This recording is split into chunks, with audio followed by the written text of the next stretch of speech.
ਮੋਰੀਆਂ ਇਹ ਹੁਣ ਤੁਸੀਂ ਦੇਖ ਲਓ, ਜਦੋਂ ਮੋਰੀ ਨੂੰ ਮੋਰੀ ਸਿੱਧੀ ਸਾਹਮਣੀ ਹੋਵੇ ਨਾ ਮਕਈ ਦੀ ਕੁੰਪਲ 'ਤੇ ਸਮਝ ਲਓ ਕਿ ਲਸ਼ਕਰੀ ਦਾ ਅਟੈਕ ਨਾ ਇੱਥੇ ਹੋ ਗਿਆ ਵਾ। ਅਤੇ ਇਹਦੇ ਤੋਂ ਬਚਣ ਵਾਸਤੇ ਨਾ ਸਾਨੂੰ ਸਪਰੇਅ ਜ਼ਰੂਰੀ ਹੈ, ਔਰ 8 ਤੋਂ 10 ਦਿਨ ਦੇ ਵਕਫੇ ਦੇ ਨਾਲ ਨਾ 2 ਸਪਰੇਅ ਲਾਜ਼ਮਨ ਰਿਪੀਟ ਕਰੋ। ਇਹ ਨਹੀਂ ਕਹਿਣਾ ਕਿ ਸਾਡੀ ਹਜੇ ਮਕਈ ਤਾਂ ਉੱਗਦੀ ਪਈ ਆ, ਅਸੀਂ ਸੀਡ ਟਰੀਟਮੈਂਟ ਕੀਤੀ ਆ।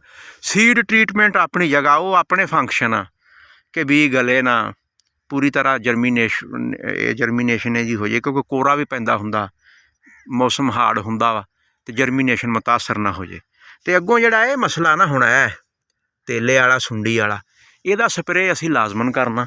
ਇਹਦੇ ਵਿੱਚ ਬਹੁਤ ਸਾਰੇ ਆ ਜ਼ਹਿਰਾਂ ਵਾ, ਐਮਾਮੈਕਟਨ, ਲਿਊਫਰਾਨ, ਅੱਛੀ ਕੰਪਨੀ ਦਾ ਲੈਣਾ, ਜਿਸ ਤਰ੍ਹਾਂ ਇਹ ਨੌਜਵਾਨ ਹੁਣ ਕਰ ਰਿਹਾ ਵਾ ਐਗਰਾ ਦੇ ਨਾਂ ਤੋਂ। ਆ ਵੇਖ ਲਓ ਗ੍ਰੀਨ ਵਿਜ਼ਨ ਦਾ ਐਮਾਮੈਕਟਨ ਅਤੇ ਲਿਊਫਰਾਨ ਇਹਦੇ ਵਿੱਚ ਮੌਜੂਦ ਆ।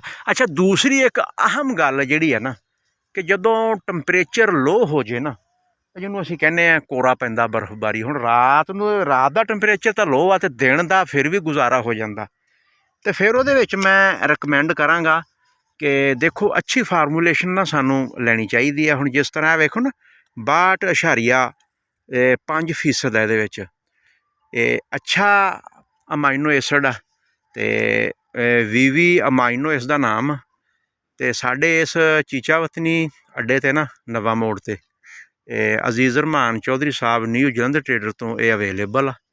ਕਮ ਕੀਮਤ ਆ ਔਰ ਅੱਛੀ ਫਾਰਮੂਲੇਸ਼ਨ ਆ, ਅਜ਼ਮਾਈ ਹੋਈ ਆ।